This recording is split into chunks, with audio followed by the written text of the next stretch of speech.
So we are in Statistical Rethinking, second edition, and we're in chapter 11, getting towards the end of the questions here, and we're on the hard ones. 11H5 is the question. So all of this is the question. So we're going back to the data set and piggybacking on some of the analysis we did in 11H4, so you should familiarize yourself with that particular question. Maybe go back and watch that video. But the idea in the previous question, in fact, let's just go back to that. The idea in the previous question is that we were looking at a database that was documenting how many applications and awards went to applicants that were applying for grants, research grants. And so for each field, or discipline as it was called, we have the for each combination of discipline and gender of the applicant, male or female, we have the number of applications and awards that were, that were applicable to that combination. And during that, we were tasked with trying to determine if we thought that there was an effect on gender. Okay, and so we went through all of that. Okay, now in 11H5, we're doing something similar, but we are just acknowledging the fact that that there are probably unobserved variables that are confounding our results, namely discipline and probability of an award. So in other words, there's some variable that's not captured in our data set that may be confounding our results here. Okay, so so an example is that there could be some variable, some confounding variable of career stage, so how far advanced somebody is in their career for each applicant, and this so this could affect disciplines as well as the probability of receiving award or the number of applications, etc. So the question posits that career stage influences both discipline as well as the probability of being awarded. So we are meant to do several things here. So in the first chunk here, we're supposed to create a DAG that kind of represents this new confound. Determine what happens when we condition on discipline, and try to determine if given the assumptions embedded in our DAG, if we can get an unconfounded estimate of the direct effect of gender on award. Okay. So, and it also advises us that if we have trouble thinking through this, we should simulate some data, and then proceed further to try to answer the first parts of the questions here. Okay. So, so in the previous question, 11H4, we had a DAG that looked like this. Okay. Gender affects both discipline and the probability of receiving an award, and then the discipline also affects the probability of receiving an award. Okay. Well, now we have career stage, and so we're modifying our DAG. Okay. We're going to put career stage in there, and it's right here. Okay. Now, the question says, or the prompt here says, that career stage will influence discipline as well as the probability of an award being received. But I don't know that I don't know if it makes sense that career stage is actually affecting the discipline.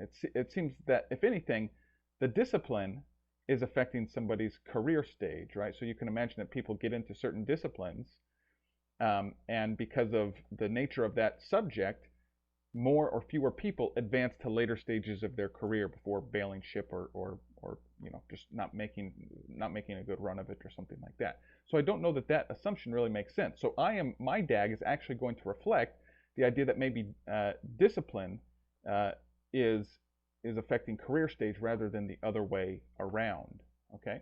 Now it's also possible that I think that gender is affecting career stage. For instance, perhaps males or females, enter school sooner or later, or maybe females are more likely to take a few years off in their career trajectory to help, or to raise children, or whatever the case may be. But there may be some effect of gender on career stage. Okay, so so that's what this DAG here reflects.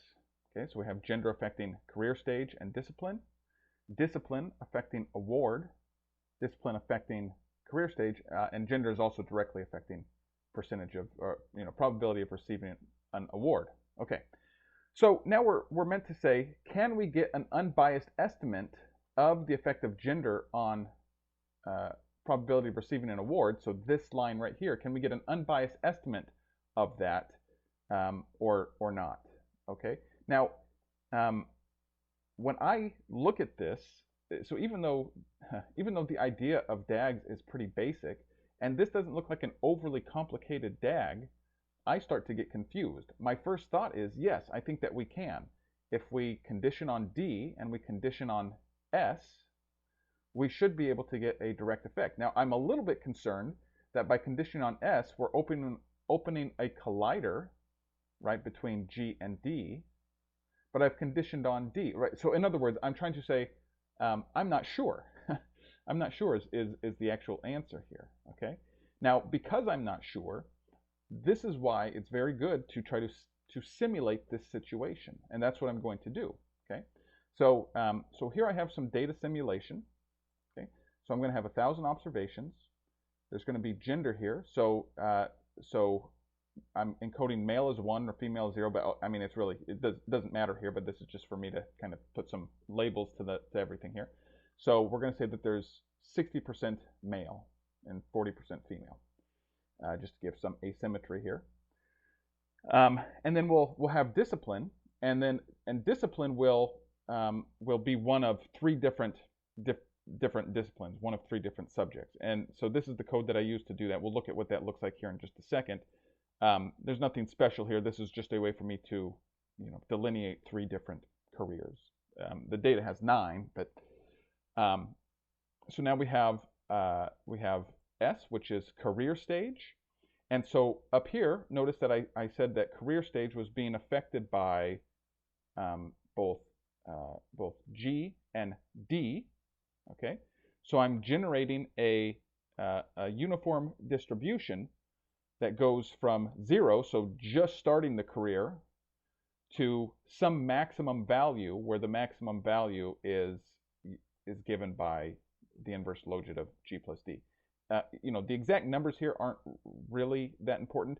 What matters is that this is saying that males and particular disciplines, are going to increase the possibility of being at latter career stages. That's all that's happening there. And then A is, this is whether or not they receive funding, and so this is another Bernoulli random variable. Okay, and what is the probability of receiving an award? In other words, what's the probability that A equals 1? Well, I'm making it a linear combination of G and D and S. Okay.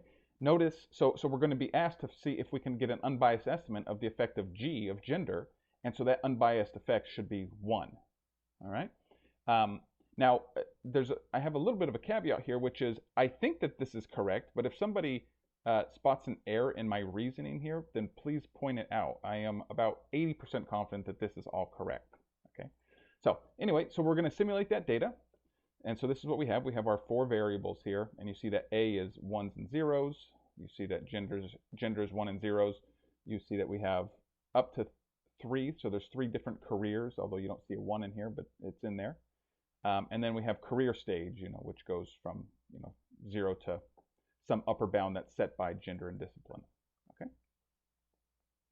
All right. So so I've already ran these models, but so I just have 3 different models here that are kind of basic. So the first one doesn't condition on anything. We just have gender in there. And the second one conditions on gender and discipline. And then the third one conditions on gender, discipline, and career stage. And the idea is we want to see if we can get an unbiased estimate of the effect of gender. I am guessing that the third model, the model that conditions on discipline, career stage, and gender, is going to, if one of them is going to give us an unbiased estimate, it's going to be that one. Now, when I scroll down, I'm going to look at the pricey output of each of these and look at the AG coefficient. And this should be 1 for an unbiased estimate, roughly 1. But if I go through here, I get what seem to be biased estimates, upwardly biased estimates. In other words, we engineered an effect for gender to be about 1, but it's consistently overestimated given the assumptions of our DAG. Okay, so apparently my my uncertain conclusion about whether or not we could get an unbiased estimate given the assumptions embedded here was incorrect. I thought that we could, and it does not seem that we can. Again, I'm about 80% sure that I'm correct in the line of reasoning here. But if you find a flaw in all of this, then please let me know. I would be happy to fix this if that was the case. Okay, but we will call that good.